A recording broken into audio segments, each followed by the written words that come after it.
Presented by Baller TV, Sports Stories with Denny Lennon. I'm a Venice, California-born, Los Angeles-based sports fan. One that has played, coached, announced, and promoted sports my whole life.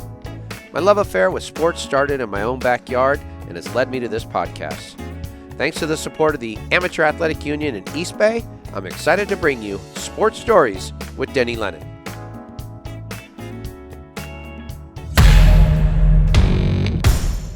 Dana and David Pump have had an extraordinary impact on college basketball. It began with the ambitious 16-year-olds starting a camp in the San Fernando Valley in 1984. That led the Twins to creating the California Cage Report publication and the Pump and Run summer travel teams. By the 1990s, the Pump brothers held serious cachet in the game. Our relationships are stronger and stronger, and we always say we can get behind any velvet rope. They expanded the business to include elite summer tournaments, consulting colleges on coach searches, and became well known in the hospitality industry. ESPN noted that the Pump brothers might be the greatest name of all time for two college basketball power brokers. But all the obstacles that came with the business of basketball paled in comparison to the challenges that faced the Twins' parents, who were both diagnosed with cancer. Their father Harold passed in 2000 and their mother Carol in 2012. Carrying their parents' legacy forward, Dana and David used their contacts, skills, and unyielding work ethic to build a nonprofit foundation. The Harold and Carol Pump Foundation was launched in 1999 to raise funds and create awareness for the treatment of various types of cancer. 21 years ago, we meet with the hospital and we said, we'll give you $2 million. Our first gift. We named the ecology Harold and Carol Pump. So I looked at Dave like, how are we gonna do this one?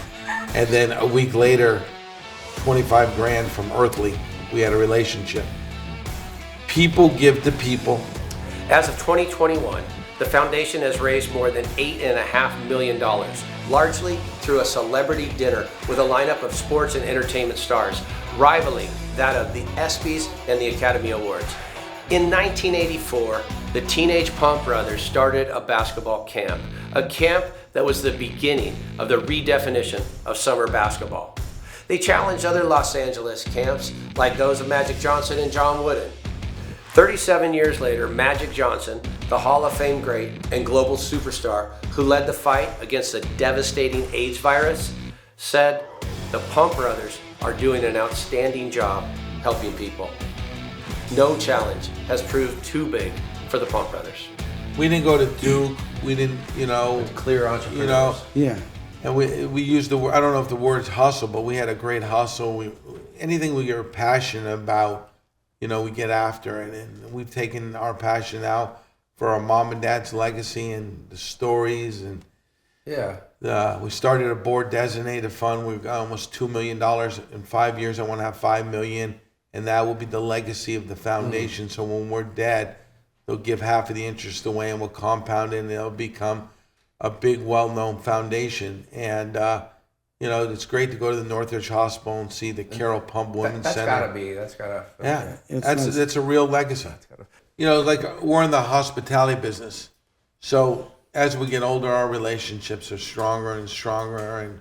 And we always say we can get behind any velvet rope. At one of your foundation dinners, you honored Denzel, Hank Aaron, and Muhammad Ali on the same night. That's 3 different dinners, and they were all 3 on the same night. And that's a story. Astounding. And there's a story behind each one. And so they introduced Denzel. We get Morgan Freeman as one presenter. We didn't know Morgan. We went through an old Jewish agent at CA, Fred Spector, the longest agent there. He was a Jewish guy from Beverly Hills, had an earring. We met him at the old Houston's in Century City, so he delivers Morgan. At the time, we didn't know Cedric well, but we knew someone that knew someone. We got Cedric there. Jamie Foxx, the story in itself, how we got him there. And then Snoop. What's that story? There was a basketball tournament at his house. I remember leaving a club Wednesday night. Basketball tournament at his house? Yes. His house. In Westlake. So I get to that game. I said to Mark Jackson, I said, Mark, hey, introduce me to Jamie. He goes, I don't know him like that. I was like, okay. And then I said, Mitch Richmond. I said, Mitch, man, no one wanted to make the introduction. So he says it better than anyone. He was walking up in his house, go to the bathroom. I walked up in there and said, Jamie, I'm Dana Pump. And that's how our relationship began. And we have a great love, a great respect for Jamie, and I think it's vice versa. Neither of you have you're not hesitant when it comes to, creating that next relationship. You both got the hustle. But I'm interested how you work together. Like which parts you cover and which parts you cover. I'm the aggressive one. Yeah, there's no the good cop, bad cop. And that's the best thing about being a twin. What makes Dana is David Dana. Nice. I know sometimes the cops get mixed up on that. They go bad cop. No question. Sometimes they get. So now I'm really interested in, before we get to the foundation, in what I almost would call like somewhat of the dismantling of summer basketball. And I tend to call it summer basketball because I'm an AAU guy. Like I came to AAU in '94 to start beach volleyball because it didn't exist. And so then through that, volleyball has become the #1 sport in the AAU because I had a good relationship with the future president, Roger Gowdy. And so kind of came up, and so I saw it from a distance. But I had heard some things that were kind of crazy. Like I think one, the AAU term became the brand name of all summer basketball. So a lot of stuff was not AAU sanctioned, it just got called AAU. And the other was the influence of the shoe companies. They started to run their own leagues.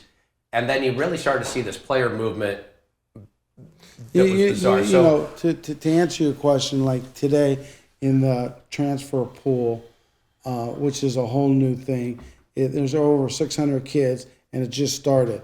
Now college kids can transfer and don't have to sit out. Right. So if you're a college and a high-level college, why recruit high school kids? Just try to get really good transfers to come in and be eligible right away, and you don't have to develop them. They're already come in from a different college. So that's number one. In AAU, it's typical of a kid playing on 3 or 4 different teams. Yeah. If he's not playing on this team and so forth. It's watered down, and before, there would only be a couple events. Now there's so many different events, but there's a good way to look at it. The way I look at it, there's more platforms, and unfortunately, they're all going to be watered down. The shoe companies are still going to have the best platforms, but there's so many mom and pop platforms out there that are trying to compete. They are trying. So you've gone through that whole career path, and then it was towards the foundation. So could you talk a little bit about why you formed that foundation and then how you got to go? Dad dies 21 years ago. We meet with the hospital and we said, we'll give you $2 million. Our first gift. We named the ecology Harold and Carol Pump. So I looked at Dave like, how are we going to do this one? And then a week later, 25 grand from Earth League. We had a relationship. People give to people. People don't give to causes. Okay. And if we always feel if we can get in front of someone and connect with them and be compassionate, and we have so many, like this year, we had no event. We had the biggest year in the history of the Pump Foundation. We did almost $1.4 million. Gave Northridge Hospital $900,000. And I just went on Charity Buzz and put a bunch of experiences from Magic to Mark Cuban. We're going tomorrow to see Aaron Boone. We did spring training with the Yankees, but I haven't told Aaron we sold it 5 times. Just to give experience, and today as people want experiences and so forth. And as this year, we're really hoping to do the event. Yeah. I think people are dying to get out. I do think things are getting a lot better here. Yeah, they're getting better. And how did you model your foundation dinner or the program after anything you had seen? No, we always say we're the ESPYs or the BET Awards on steroids. Like last year, how do we get Eddie Murphy to our dinner? How did you? So Eddie's daughter, Bria, is an artist. So I went and met with Bria. I said, Bria, I want you to, one of your paintings will be in the live auction. And wouldn't it be great if Shaquille's in the audience and he buys it? Shaquille was in the audience and bought it. And her dad showed up, which was. And then Eddie showed up, and it was the love from Pump Brothers. This is Mike Tyson.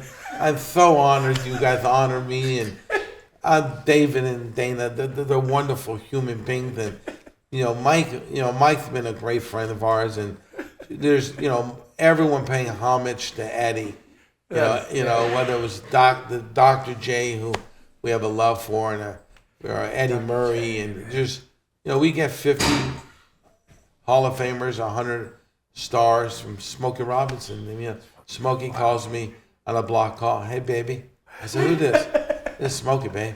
I said, and we're gonna honor Smokey and Calipari next year, and Sam Jackson and Latanya, and Snoop Dogg. Talk about a legacy. I mean, you've connected so many of these dots. Well, you know what? Our product is amazing. We do what we say. We're always helping other charities. You got to support people that support you. And once you don't get help in return and go to different events, you're not going to be able to continue to grow. You popped up because in my world, because I had taken the people that took the basketball shot before my interview and put their video clips against one another. And Rock Pillsbury pulled you in to be for as a charity. Yeah. And I thought that was pretty cool that you jumped on board with him. And it was fun. Didn't even matter. I was going to give those $600 to kids, and I go to South Central Baptist Church. Just give them to kids and go get some back to school.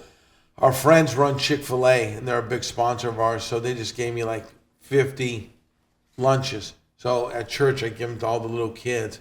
Oh, they're so good. Yeah. They love that stuff. Can you tell me a little bit, if I just were to throw some players' names at you, tell me just a little bit what comes to mind. Mike Dunleavy. Class might be one of the only guys when he was done playing sent us a handwritten letter. I probably have it somewhere in the house. The best. The best. He was a Kiki Vandeweghe. Yeah. Just a really skilled kid.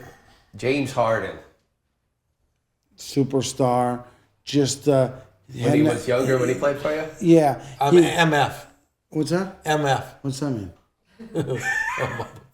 Oh yeah, okay, yeah. He was. We're from the Valley. Yeah, I got you. He had no idea how great he was, and I just remember, he played with James Dunleavy, Mike's brother, on the same AAU team, and we talk about it. I don't think he knew how great he was. No one did. And no one did.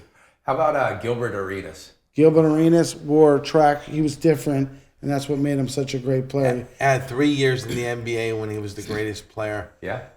Raised by his dad. We saw it from the beginning to the end. He was more of a park and rec kind of kid, wasn't he? Absolutely. Right in high school. Absolutely. Like I said, he wore track shoes. He was different than everyone, and that's what made him special. But he might be one of the few athletes that really help our charity. Yeah.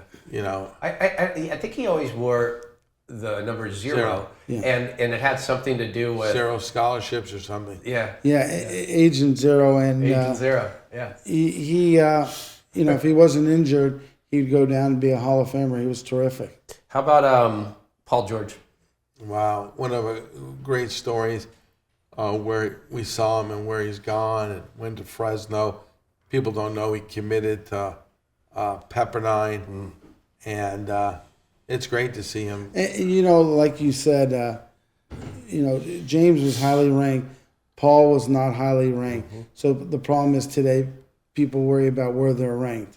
So if you look at Paul George, wasn't a top 100 player, but at the end of the day, he's one of the 10 best players in the NBA. No doubt he is. If I jump over a little bit to celebrities and the like, Magic Johnson. The greatest. Done more for my family and blessed us with the most incredible 2 trips to Europe, and just he's at every birthday party and every charity event and sending money. You know what? Being in LA, he's Magic Johnson. He's our idol, and he's been a great. But they exemplify class. You were coming for him when you first started your camp. I think I a quote from you in the LA Times. You said, "Well, Magic camp's $300, $400." Yeah, we worked his camp as a kid. I tell him that all the time. Ed Gorgian ran into Mike Dunlap, and but great love for him. How about Muhammad Ali? That was great. It's great for my mom to meet him, and we went in and a great story. We went and met him in Arizona with Lonnie, who's a redhead, freckles, and Muhammad, and we went to Houston's, and Lonnie looked at us and said, "Wow, these boys are cute." Women don't say that. So I said, "David, I think we can get this one done." This one. And when you say Muhammad Ali is iconic as there is, Yeah. most iconic. He lost four of his best years ever. Yeah, We honored Koufax and Namath. They were wows too. yeah. Jeez almighty. How about I argue Hank Aaron is the greatest baseball player ever. Yeah, you know, we honored Hank Aaron, and then I remember Dana and I went up to the room to visit with him, and he was short, but he had huge arms, and Answered the door in his pajamas like at 3 o'clock. yeah, and you know, we're living our dream. We're honoring all our idols, and so it's been a fun run with the foundation, and you know, 2 balls, you know, 1 dream, and we're having fun every day. You've, as I mentioned, you've pivoted, made the next move, and everything. I noticed your wife has a foundation as well, right? Yeah. And she's moving young women forward, or young women that need an opportunity. Yeah, she wrote a book, and she has her own empire. She's amazing, serves the Lord, and just does so many amazing things. And if I can use my little influence and help her raise money and do good in the world, she's amazing, and she's definitely doing that. And before COVID, we're in the writing a book, 2 balls, 2 boys, 1 ball, 1 dream. And we're telling the stories of our 20 years with the foundation. But because of COVID, we stopped it, and you know, we got to get back on it. But we have an incredible journey in how you raise money, and people give to people, and how we met a guy gives us $100,000, you know, on a plane, and how we got the former president of Mexico. How did you meet the president of Mexico? We were, You know, I was at a Super Bowl, and my wife was from Michoacan, and I knew who he was, and he would just happened to be in town this weekend. But I went up and talked to him and his wife, and I said, "Well, my wife is from Michoacan, Mexico." He said, "Oh, Marta's from Michoacan," and he said, "Oh, we're going to be in LA next week. Why don't we have dinner?" And you know, for 15 years, it's been a wonderful friendship, and you know, he was the first president in Mexico to start their own library like U.S. presidents haven't. And, you know, unfortunately in Mexico, people there in Mexico don't support and fundraise like they do in the United States. So they raise most of their funds in the U.S. So I've tried to get on his bandwagon, help support him. And in May, I'm going to go out there for a golf tournament. Wow. So besides corralling world leaders, having a book coming out, what other things are we looking for from Double Pump?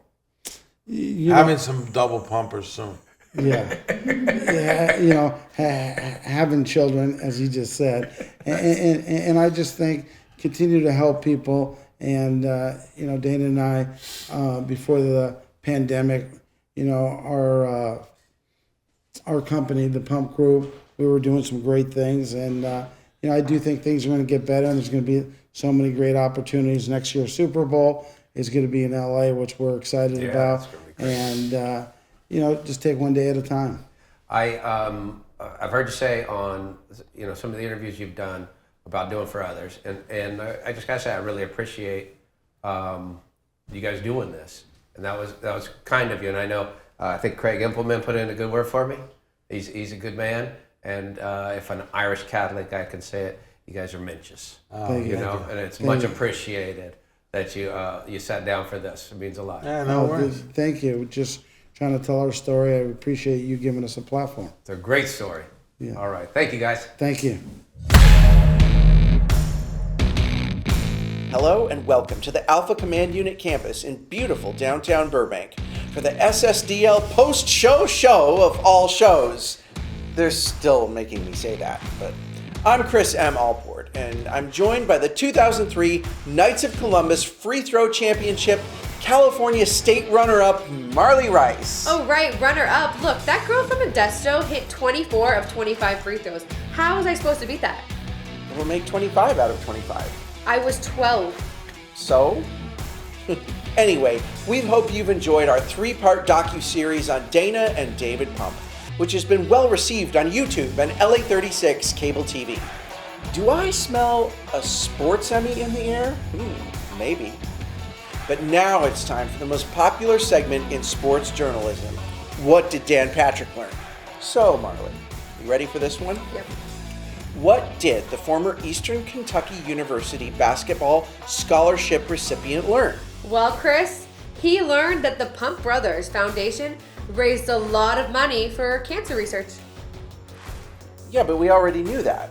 He didn't learn anything else? Well, no, but he probably also is thinking right about now that even a basketball sharpshooter like himself could not possibly make 25 out of 25 free throws at the age of 12. Yeah, sure. Okay. Moving right along. There was not only money raised for cancer research, but a whole lot of fun to be had at the 21st annual Harold and Carol Pump Foundation Celebrity Dinner, August 20th. And Denny Lennon, our very own Dan Patrick, was invited. You got that right, Chris. Our own Denny Lennon was indeed among the celebrities from the sports and entertainment world. And something new for Denny, he didn't even get kicked out. That's a first. Oh. Well, not sure if he was invited because of the Telly Award wins or the feature film role in Emmy or Oscar, or maybe he just crashed the party and they didn't really have the heart to throw him out. But either way, I'm sure it was a night to remember. Well, that'll do it for the post-show show of all shows. I think that's the last time I have to say that. Thanks for joining us on the SSDL Network. Sports Stories with Danny Lennon. Kick it out, Book!